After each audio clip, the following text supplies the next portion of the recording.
All week before my 40th birthday, my husband teased, "Your gift will blow your mind." That morning I woke up to silence. The house was empty, no kids, no note. By noon, Instagram showed them at a Dubai luxury resort. My daughter's caption, "Daddy's treating us since mom's boring anyway." I didn't react. 2 hours later, my WhatsApp blew up, desperate messages begging me. I stared at my phone in disbelief. 127 missed calls from Caleb. Not a single one had disturbed the silence of my empty house. I'd switched to Do Not Disturb mode the moment I saw Emma's Instagram post. My thumb hovered over the WhatsApp notification showing dozens of unread messages, all from him. The most recent one caught my eye. "Please, Michaela. Answer the phone. I'm begging you." I smiled. The begging had started exactly 37 minutes after I'd forwarded the security footage to Richard. 37 minutes.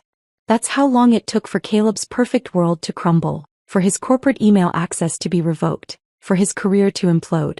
My 40th birthday gift to myself. Justice. But let me back up. Let me tell you how this all began just 7 hours earlier. For a week, Caleb had been teasing me about my birthday. "Your gift will blow your mind," he'd whisper, kissing my cheek each morning before leaving for work.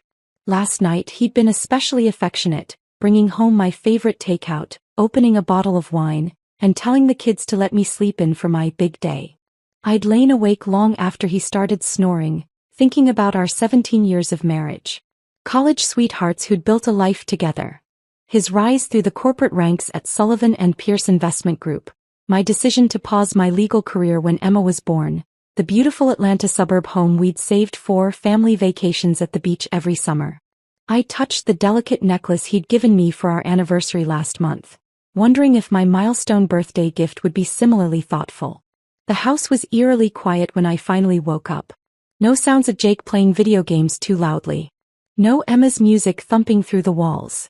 No smell of Caleb's coffee or the special birthday breakfast he'd promised. "Caleb." I called out, my voice bouncing off the walls of our master bedroom. His side of the bed was cold, he'd been gone for hours. I slipped on my robe and padded down the hallway. "Emma?" "Jake."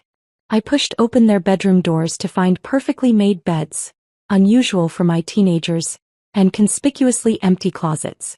My heart rate quickened as I hurried downstairs, calling their names with increasing urgency. The kitchen was immaculate, untouched.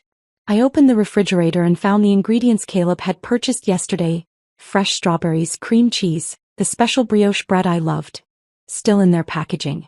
My birthday breakfast never made. That's when I noticed 3 toothbrushes missing from the family bathroom. Luggage gone from the hall closet. My children's favorite shoes absent from the entryway rack.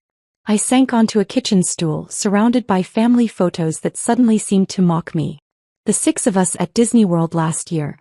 Caleb's parents had joined us. Emma winning her debate championship. Jake with his science fair project. Family portraits where we all smiled like we meant it. My phone chimed from upstairs and I raced to retrieve it, hoping for an explanation. There were birthday wishes from college friends, my parents, coworkers from my old firm.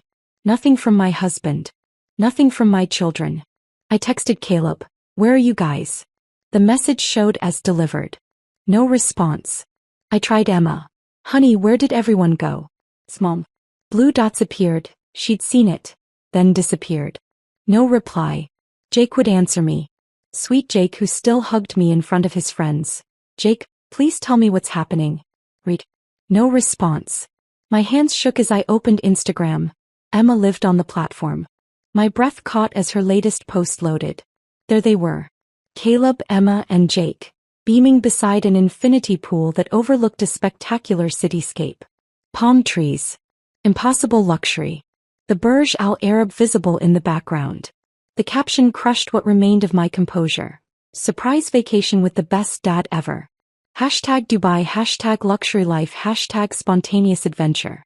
Daddy's treating us since mom's boring anyway." I stared at the post, reading and rereading the caption, trying to make sense of it. Daddy's treating us since mom's boring anyway. My daughter's words. My husband's smile. My family celebrating halfway around the world without me. On my 40th birthday. I scrolled through more photos. Them boarding a first-class flight. Checking into a resort suite with views that probably cost more than our monthly mortgage. Caleb raising a champagne glass while the kids held up virgin cocktails. All posted within the last 12 hours. My legs gave out and I slid down the wall to the floor, still clutching my phone. They planned this. They deliberately excluded me. For the next hour, I moved through our house like a ghost, touching familiar objects as if to confirm they were real. The anniversary photo on the mantle. The throw blanket we curled under for movie nights. Jake's soccer trophy. Emma's art projects that I'd framed with such pride. My sister called. Then my mother. I let their birthday wishes go to voicemail. At 11 a.m., I poured myself a glass of wine and sat at our dining room table. I pulled out the family calendar where we tracked everyone's activities. Flipping back through the pages, I noticed Caleb had blocked off this entire week as busy with no details. He'd never mentioned a trip. Never asked if I wanted to go to Dubai. Never suggested that he and the kids would be absent on my birthday. I tried to remember if I'd done something to deserve this. Had I been boring? Had I been so consumed with household management and supporting everyone else's dreams that I'd become invisible? Was turning 40 so disgusting to him that he needed to escape? Around noon, I wandered into Caleb's home office, looking for any explanation. The drawers of his desk were locked, but I knew where he kept the key, taped under his desk drawer, thinking I'd never look there. Inside the bottom drawer, I found what he didn't want me to see. Credit card statements he'd hidden from our shared financial management app. Charges for jewelry I'd never received. Expensive restaurant bills on Thursdays when he claimed to be working late. Hotel charges in our own city. And flight confirmations for 3 tickets to Dubai, purchased over a month ago. Among these papers was an expense report with a name that appeared repeatedly, Vanessa Jenkins. His executive assistant. The beautiful, eager 26-year-old who always laughed too hard at his jokes during company parties. Who always seemed to need his guidance after normal business hours. As I continued searching, my hand struck something hard in the back of his drawer. A phone I'd never seen before. Not his regular iPhone but a cheap burner phone. My fingers trembled as I turned it on. No password protection, he'd been careless. Perhaps he'd meant to take it with him but forgot in his excitement to abandon me. The text messages loaded and my world shifted permanently. Can't wait for Thursday night.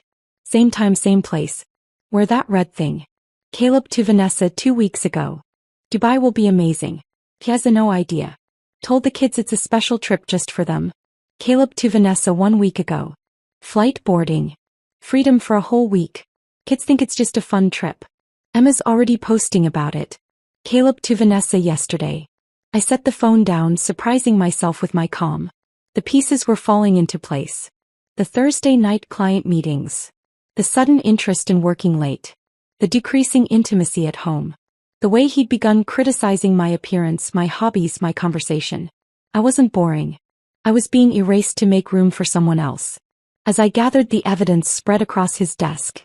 The statements, the phone, the expense reports. A strange clarity washed over me. I thought about the security cameras at Caleb's office building. The system I knew recorded everything because I'd helped select the vendor during their renovation 3 years ago. Caleb had always been careless, confident in his ability to talk his way out of trouble. He'd never suspect I would look for evidence. Never imagine I would fight back. I picked up my phone and scrolled to a contact I hadn't used in years. Marcus Johnson, head of security at Sullivan and Pierce. The man who owed me a favor after I'd helped his daughter get an internship at my old law firm. It was time to discover exactly what happened every Thursday night in Caleb's corner office. My fingers hovered over Marcus Johnson's contact information. Was I really considering this? In 17 years of marriage, I'd never spied on Caleb, never questioned his whereabouts, never doubted his fidelity. Trust had been our foundation, or so I thought. I glanced at the burner phone beside me, its screen displaying intimate exchanges between my husband and his secretary. The evidence was already damning, but something inside me needed to see the full extent of his betrayal with my own eyes. 3 years ago, Sullivan and Pierce had undergone a major security upgrade after a competitor attempted corporate espionage.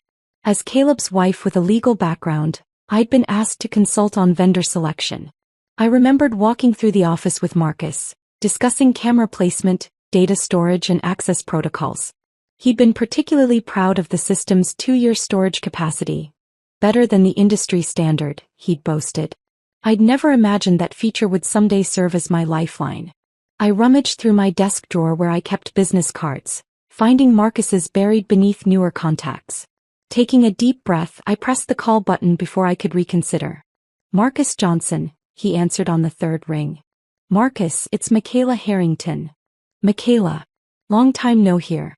How are you doing? Happy birthday if I'm not mistaken. His casual mention of my birthday tightened the knot in my stomach. Thank you for remembering. Listen, I need a favor and it's somewhat unusual. I heard hesitation in his silence. I'm listening. I'm putting together a surprise anniversary video for Caleb. I lied, my voice steadier than expected. I wanted to include some clips of him at work. You know, the dedication that's made him successful. Would it be possible to access some security footage from his office? Another pause. That's not exactly standard procedure, Michaela. I understand. I wouldn't ask if it wasn't important. I infused warmth into my voice. Remember when I helped Amber get that internship at Collier & Walsh? She's thriving there now, isn't she? She is, Marcus admitted. Made junior associate last month. I'm so glad. We all need a little help sometimes, don't we? I let the implication hang between us. He sighed. Which dates were you thinking? Thursday evenings, actually. For the past month. I kept my tone conversational. Those late nights really show his commitment. Thursday evenings, he repeated, his tone shifting slightly. Did he know something? I can probably help with that. The system allows for secure temporary links that expire after 24 hours. Would that work? Perfect, I replied, relief washing through me. And Marcus? I'd appreciate your discretion. I want this to be a complete surprise. After finalizing details, I hung up and returned to the family calendar. The pattern was unmistakable now that I was looking for it. Every Thursday night for the past 6 months. Client dinner, late meeting, strategy session. Always vague, always on Thursdays. My mind drifted to Vanessa's hiring process 8 months ago. Caleb had insisted on personally handling the interviews for his new executive assistant. The HR director had preferred an older candidate with more experience, but Caleb had overruled her, citing Vanessa's fresh perspective and eagerness to learn. I remembered meeting her at the holiday party. Tall, blonde, laughing too enthusiastically at Caleb's jokes while eyeing his wedding ring. I thought about how Caleb's Thursday routines had changed subtly. The expensive cologne he normally saved for client meetings. The dress shirts that suddenly needed to be perfectly pressed. The later returns home, always with the faint scent of alcohol and excuses about networking. And his comments about me had shifted too. Small criticisms about my comfortable clothes. Suggestions that I should color my graying hair. Questions about when I might get back in shape. Each remark delivered with a smile but landing like tiny daggers. All while Vanessa received jewelry I never saw and dinners I never enjoyed. My laptop chimed with an email notification from Marcus. A secure link and temporary password had arrived sooner than expected. I poured another glass of wine and closed the blinds in my home office, creating a cocoon of privacy before clicking the link. The security system interface was intuitive, with a calendar and floor plan allowing me to select specific dates, times, and cameras. I chose last Thursday, 7 p.m. and the camera outside Caleb's office. The footage appeared instantly. I watched as most employees filed out for the evening. The timestamp showed 7:43 p.m. when Vanessa returned from the break room carrying 2 glasses of wine. She entered Caleb's office without knocking. I switched to the interior camera. My husband greeted his secretary with a familiarity that made my stomach turn. Their conversation started professionally enough. Budget reports, client meetings. But their body language told a different story. They sat too close on his office couch, their shoulders touching, hands brushing when passing documents. At 8:16 p.m. he kissed her. Not a tentative first kiss but a practiced, passionate embrace that spoke of established intimacy. I felt oddly detached as I watched them on his office couch. The same man who had claimed headaches and exhaustion when I initiated intimacy at home. Their encounter was both hurried and familiar, suggesting a well-established routine. Afterward, as they straightened their clothing, their conversation turned to Dubai. She has no idea? Vanessa asked, examining herself in a compact mirror. Caleb laughed. None. Thinks I'm planning some special birthday surprise at home. Well, you are surprising her. Vanessa's smile was cold. Just not the way she expects. The kids are excited. Emma's totally on board. She thinks her mom's boring anyway. Typical teenage stuff but useful. And you're sure she won't cause problems while you're gone? No surprise investigations. My husband's dismissive snort pierced my heart. Michaela? Please. She's too busy with her book club and grocery shopping to notice anything. She stopped being interesting years ago. I watched in stunned silence as Vanessa opened a small jewelry box. The purchase I'd seen on his credit card statement, revealing a diamond bracelet that matched the necklace Caleb had given me for our anniversary. It's beautiful, she breathed, trying it on. Only the best for you, he promised, kissing her again. And when I get back from Dubai, we'll discuss your promotion. I forced myself to watch 3 more Thursdays documenting times, dates and conversations. Each recording revealed more betrayals. Discussions about my predictability, plans made using our family funds, jokes at my expense. By the time I finished reviewing the footage, my phone had accumulated 12 new notifications. Caleb had sent photos of their Dubai breakfast, the hotel suite, the children enjoying the pool. Emma had finally texted a half-hearted, "Happy birthday, Mom." 6 hours into my supposed special day. I ignored them all. Instead, I created a new folder on my laptop labeled Evidence. I downloaded key segments of the security footage, carefully documented the credit card statements, photographed the text messages from the burner phone, and compiled a timeline of Caleb's deceptions. For hours I worked methodically, my legal training resurfacing as I built an airtight case against my husband. The pain had transformed into something colder, more focused. I remembered Caleb once mentioning Sullivan and Pierce's strict morality clause for executives, designed to protect the firm's reputation with wealthy, conservative clients. A clause that specifically prohibited romantic relationships with subordinates. A clause that required immediate termination if violated. I knew exactly where to aim. Not at his heart, he clearly didn't have one, but at what he truly valued. His position, his power, his reputation. By sunset on my 40th birthday, abandoned by my family but armed with irrefutable evidence, I had formulated my response. I would not cry. I would not beg. I would not create a scene. I would simply show Richard Barnes, the managing partner at Sullivan and Pierce, exactly what kind of man he had made partner. And then I would wait for my phone to ring. I slept surprisingly well that night. The house's emptiness, once devastating, now felt like a sanctuary where I could execute my plan without interruption.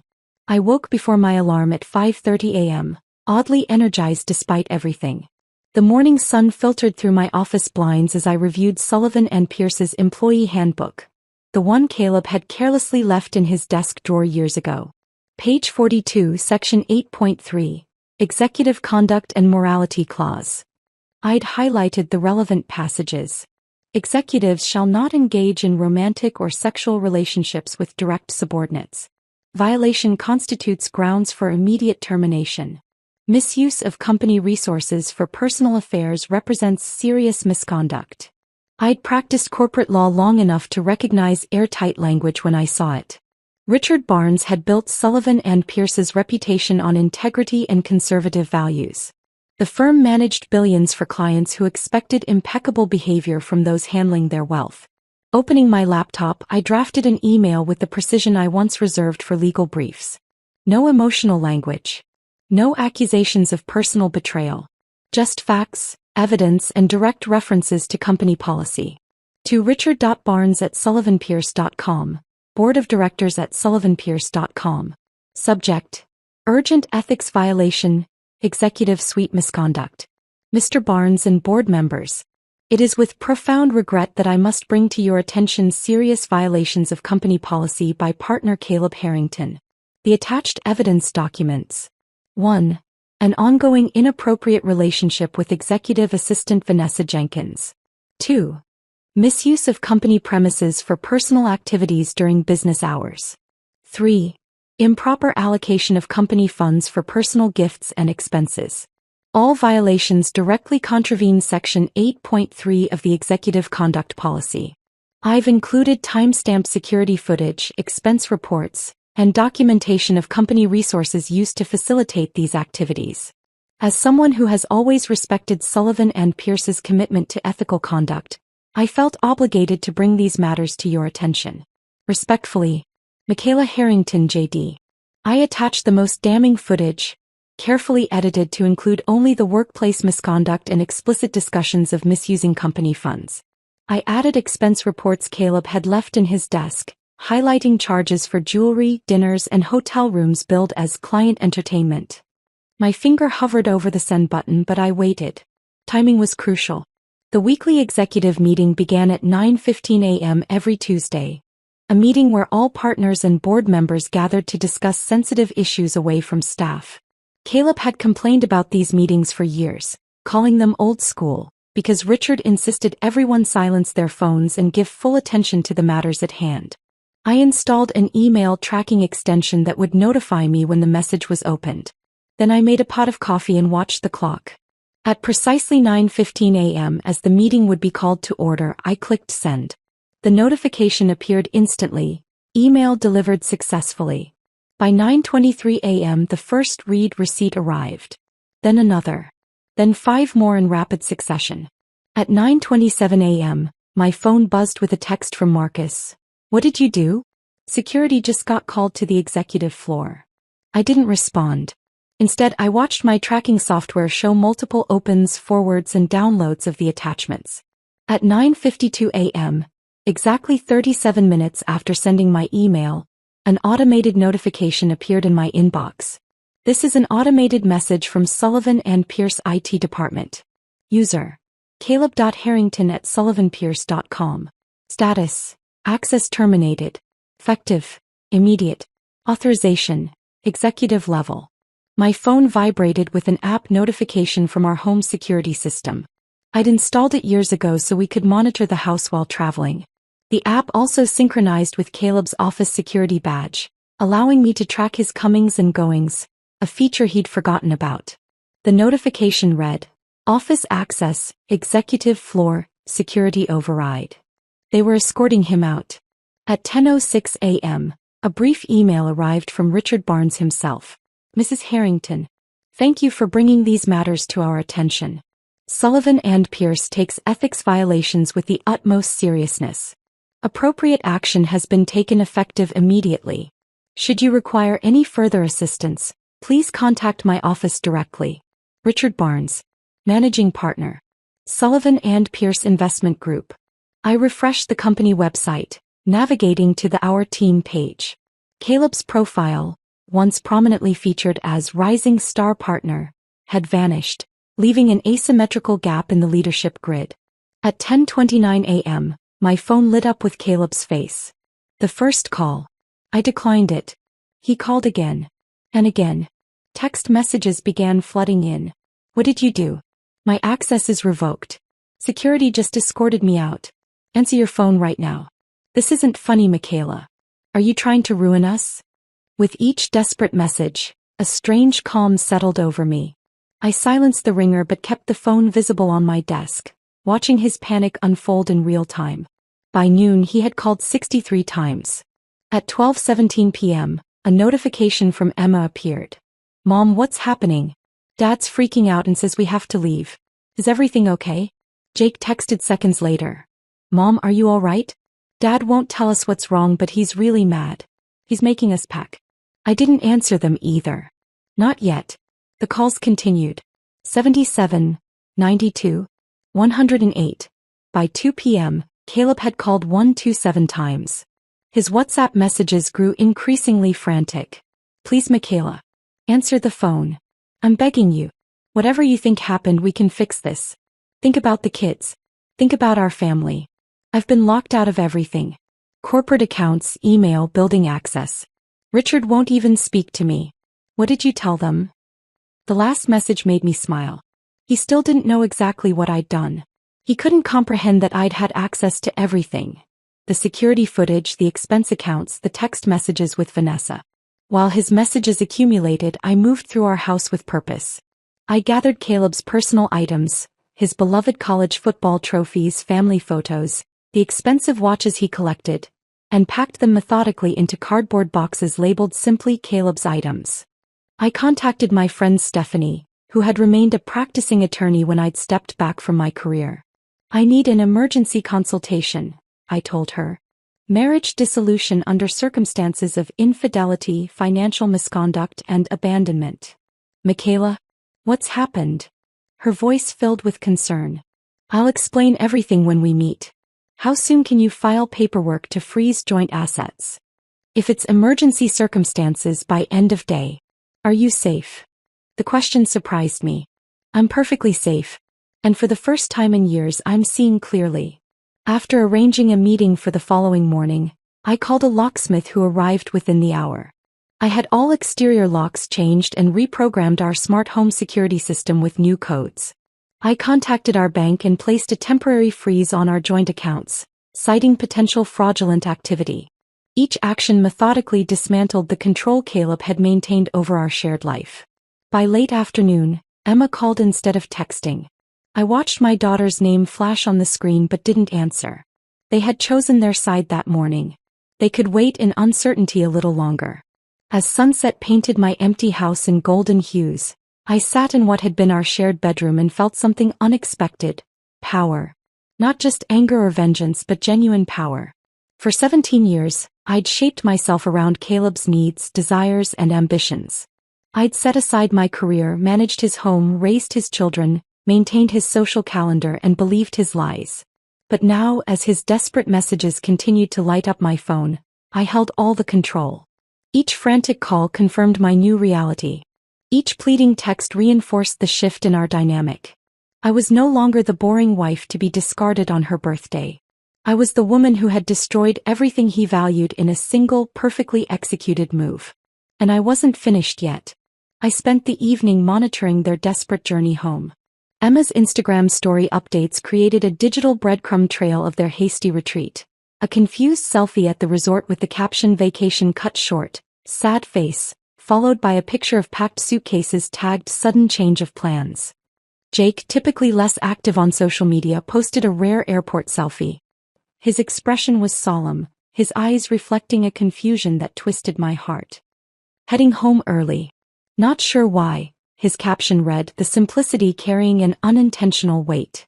Through our family location sharing app, something Caleb had insisted on for safety, but had forgotten to disable, I watched their digital avatars move from the resort to Dubai International Airport.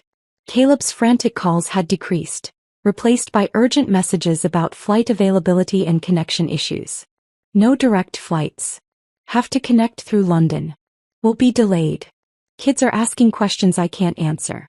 Answer your damn phone, Michaela." I tracked their progress across continents, calculating their approximate arrival time. 22 hours of travel including connections and delays. Nearly a full day for Caleb to spiral further into panic while confined in airplane cabins with our increasingly suspicious children. I'd spent the day with Stephanie, my attorney friend, preparing for their return. "You've got him dead to rights," she'd said, reviewing the evidence. "The prenup has an infidelity clause he's clearly violated, plus the commingling of assets for personal indiscretions. We'll file first thing tomorrow." Now, as night fell on the day after my birthday, I positioned myself on our front porch, a folder of selected evidence on my lap.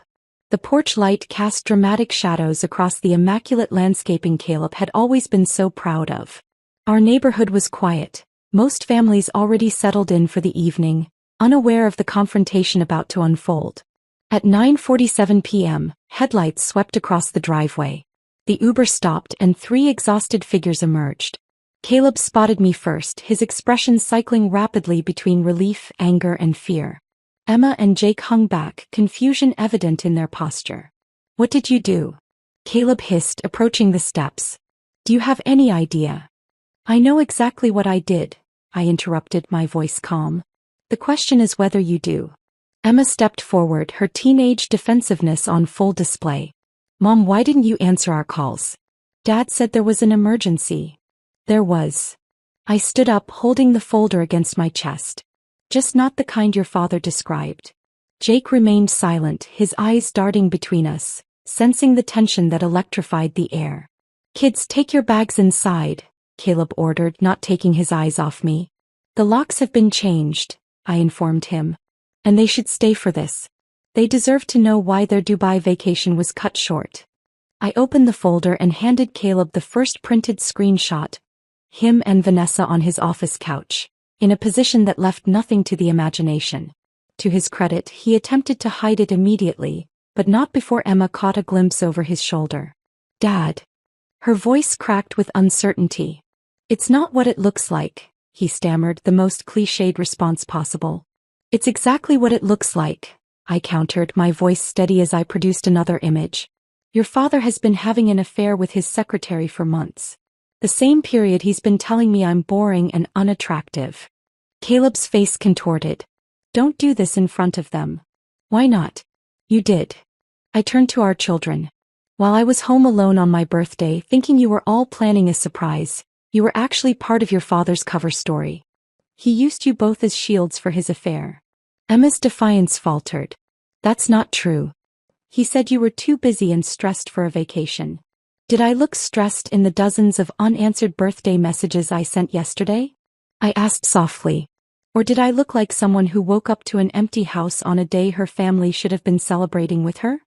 Jake stepped forward, tears streaming down his face. I told you we should call Mom first, he said to Caleb. I didn't want to leave without telling her. You needed to control the narrative, I continued, addressing Caleb while handing the children printouts of their own social media posts. So you manipulated our children into believing I was boring and disinterested. Emma stared at her own Instagram caption. Daddy's treating us since Mom's boring anyway. Her face paled. Did you suggest that wording? I asked her gently. Her eyes, so like mine, filled with tears. Dad said it would be funny. That you'd laugh when you saw it later. Caleb stepped toward the door. This is ridiculous. We're all tired. Let us in and we can discuss this like adults. Like the adult who abandoned his wife on her birthday? Or the adult who expensed jewelry for his mistress on our family credit card? Emma gasped and Jake made a small wounded sound. Here's what's going to happen, I said, maintaining the composure I'd practiced all day. Jake and Emma can come inside. Their rooms are exactly as they left them. You, Caleb, can find somewhere else to stay. Your personal items are boxed in the garage. You can't just lock me out of my own house. The house that's in my name? The one I inherited from my grandmother and renovated with my trust fund? That house. I smiled without warmth. I think I can. Jake moved first, slipping past me through the door I unlocked with my new key. Emma hesitated, torn between the parents she'd always seen as a united front. It's okay, Em, I said softly. This isn't your fault. None of it is. Dad? She pleaded, looking back at him. Caleb's face hardened into something ugly. Your mother has clearly lost her mind. She's trying to destroy our family because she's jealous and vindictive. The accusation hung in the air for a moment before I responded. Emma, check your father's phone. Look for messages from Vanessa. Don't touch my phone, Caleb snapped, but Emma had already seen enough in his reaction. She walked past me into the house, her shoulders shaking with silent sobs. Left alone, Caleb's facade finally crumbled. You've destroyed everything, he whispered. My career, my reputation. You did that yourself, I corrected him. Every Thursday night for 6 months. Every lie you told our children. Every time you charged another hotel room to our family account. The following days unfolded with a strange mixture of chaos and clarity. Caleb's professional destruction was swift and comprehensive. Richard Barnes personally called to inform me that several major clients had requested transfers to different partners upon learning of Caleb's departure. The investment community is small, Richard explained. Word travels fast. Vanessa quietly accepted a settlement and resignation agreement, vanishing from Caleb's life as quickly as she'd entered it. Without his position, power, or expense account, she'd found greener pastures. Caleb's colleagues, men who had dined in our home, whose children had played with ours, avoided him publicly. His business calls went unanswered. Country club memberships were quietly revoked. The carefully constructed professional network he'd spent decades building collapsed under the weight of scandal and poor judgment. Meanwhile, Emma and Jake processed their own betrayal. Emma's initial defense of her father had dissolved once she understood how he'd manipulated her against me. He kept saying you were probably glad for the break, she confessed, her voice small. That you never really enjoyed family vacations anyway. Jake's reaction was rawer, less complicated by teenage rebellion. I didn't want to go without you, he repeated, clinging to me like he had as a much younger child. It felt wrong the whole time. Through it all, I found strength I didn't know I possessed. I comforted my children despite my own wounds, assuring them that the divorce wasn't their fault, that they didn't need to choose sides, that my love for them remained unshaken. 1 week after my birthday, Stephanie and I met Caleb and his hastily obtained lawyer at her office. She presented him with divorce papers, along with a detailed accounting of his misconduct. The prenuptial agreement Mrs. Harrington signed includes clear provisions regarding infidelity, Stephanie explained clinically. Section 3.2 specifically voids the community property provisions if either party engages in extramarital affairs. Caleb's lawyer flipped through the document with growing concern. Additionally, Stephanie continued, we've documented extensive misuse of family funds for personal indiscretions, including but not limited to jewelry, hotel rooms, and the recent Dubai trip. She slid across a spreadsheet detailing every questionable charge, each one meticulously categorized and dated. We have 3 witnesses prepared to testify regarding Mr. Harrington's character and conduct, should this proceed to court. Stephanie's tone made it clear this wasn't a path he wanted to take. However, Mrs. Harrington is prepared to offer a reasonable settlement. The terms were straightforward. I would keep the house and primary custody of the children. Caleb would retain his personal investments and certain assets acquired before our marriage. He would provide reasonable child support but no alimony. I didn't want or need his money. Most importantly, the settlement included a confidentiality agreement. In exchange for a quick uncontested divorce, I wouldn't publicly share the details of his misconduct beyond what was already known. You're being surprisingly generous, his lawyer noted with confusion. I'm being practical, I corrected him. I want this chapter of my life closed quickly so my children and I can move forward. As Caleb signed the papers, his hand trembling slightly, I realized the final truth of our marriage. Even in its destruction, he had never truly seen me. He had underestimated my intelligence, my resilience, and my capacity for calculated justice. It was the last mistake he would make at my expense. I didn't expect healing to begin with silence, but that's exactly how it started.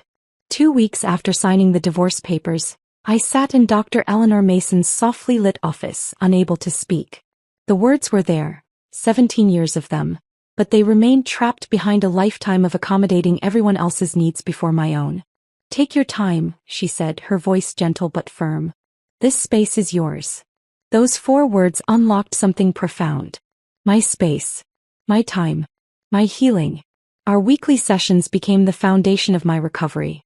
Dr. Mason helped me identify patterns I'd never recognized, how I'd gradually diminished myself to elevate Caleb, how I'd internalized his subtle criticisms until I believed I was indeed boring and unworthy. You built your identity around being his wife, she observed during our 3rd session. Now you get to discover who Michaela really is. That journey began with small steps. I dug out the watercolor set I'd abandoned when Emma was born. My first attempts were clumsy, but the joy of creating something solely for myself felt revolutionary.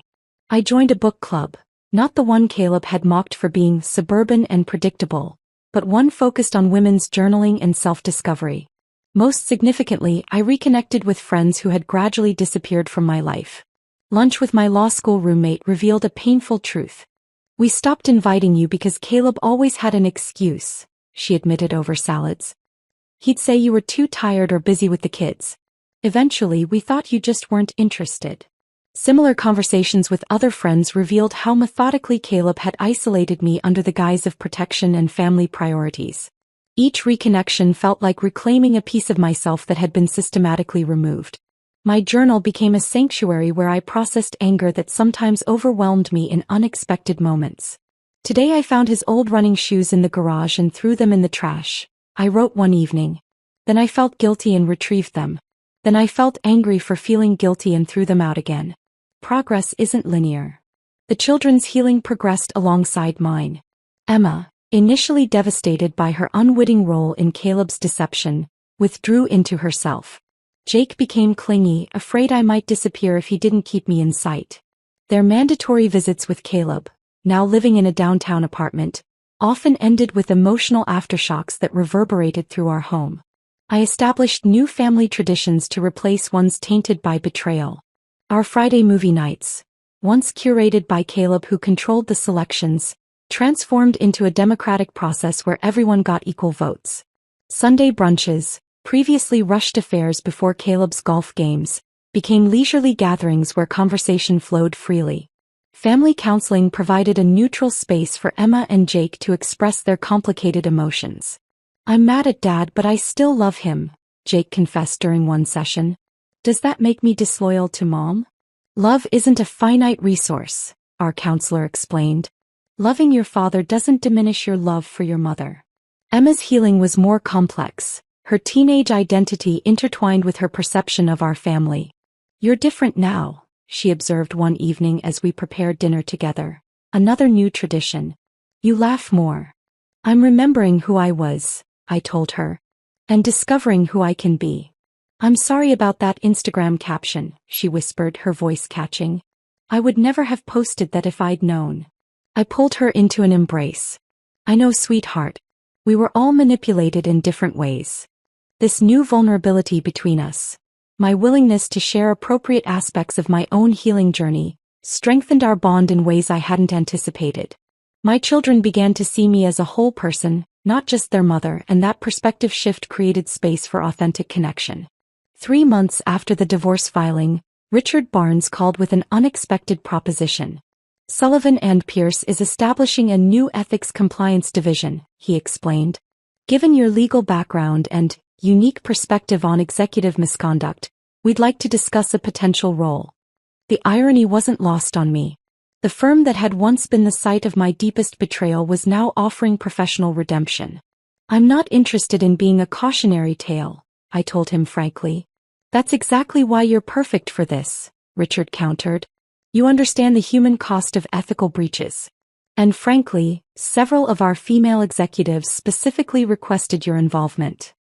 After careful consideration and discussions with my therapist, I accepted an interview. Walking into Sullivan and Pierce's headquarters felt surreal, but also empowering. I was no longer Caleb Harrington's wife but Michaela Harrington JD, professional in my own right. The position they offered was tailor-made. Flexible hours that accommodated my family responsibilities, challenging work that utilized my legal expertise, and the opportunity to develop policies that might prevent others from experiencing what I had endured. After completing refresher certifications in corporate compliance law, I stepped back into professional life with a confidence I hadn't felt in decades. 6 months after my ruined 40th birthday, I faced Caleb for the final divorce proceeding.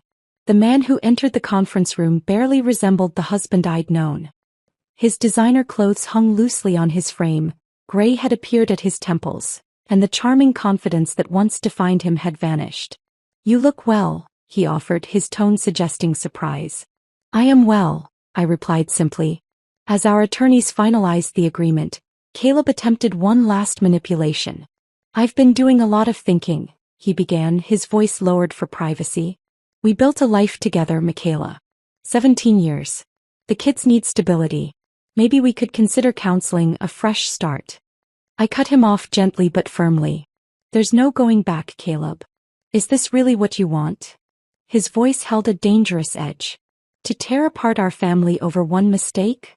I met his gaze directly. "This is what you created. I'm simply moving forward." Before leaving, I placed a small velvet box on the table between us. Inside was the anniversary necklace he'd given me, the twin to Vanessa's bracelet. "This doesn't belong to me," I said quietly. "It never did." I walked away without looking back, my attorney's heels clicking alongside mine as we exited the building. Outside, spring sunshine warmed my face. For the first time since my birthday, I felt something close to genuine peace. My 41st birthday arrived on a perfect April morning. No elaborate promises, no mysterious hints about mind-blowing gifts. Instead, Jake knocked on my bedroom door at a reasonable hour, proudly carrying slightly burned toast and fresh coffee.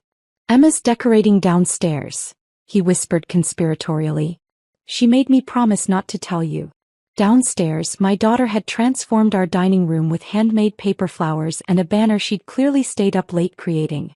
Mom's rebirth day, it proclaimed in glittering letters. My parents arrived bearing favorite childhood dishes. Friends came with thoughtful gifts that celebrated my rediscovered passions. Art supplies, books, hiking gear for the weekend trips I'd begun taking with a women's outdoor group. My sister brought photo albums from before I'd met Caleb, visual reminders of the vibrant, ambitious woman I'd once been and was becoming again. As Emma carried out the cake she'd baked herself, chocolate with buttercream frosting, my favorite rather than Caleb's preferred carrot cake we'd had for years, I felt tears welling. "I'd like to make a toast," I said, raising my glass. "To lessons learned the hard way. To resilience found in broken places. And to all of you who helped me remember that life's most valuable gift is authenticity." Later, as guests departed and my children cleared away plates, I stepped onto the back porch of the home that was truly mine now. The garden I'd planted in the weeks after the divorce was beginning to bloom, new growth emerging from freshly turned soil. Like me, I thought watching the sunset paint the sky in brilliant colors. This wasn't the life I'd planned. The journey here had been painful beyond imagination. But standing in my garden, surrounded by people who valued me for exactly who I was, I realized that Caleb had accidentally kept his promise after all. My 40th birthday gift had indeed blown my mind, just not in the way anyone expected. It had shattered the comfortable illusions I'd lived within and forced me to rebuild something authentic from the ruins. And that painful gift of truth had ultimately set me free.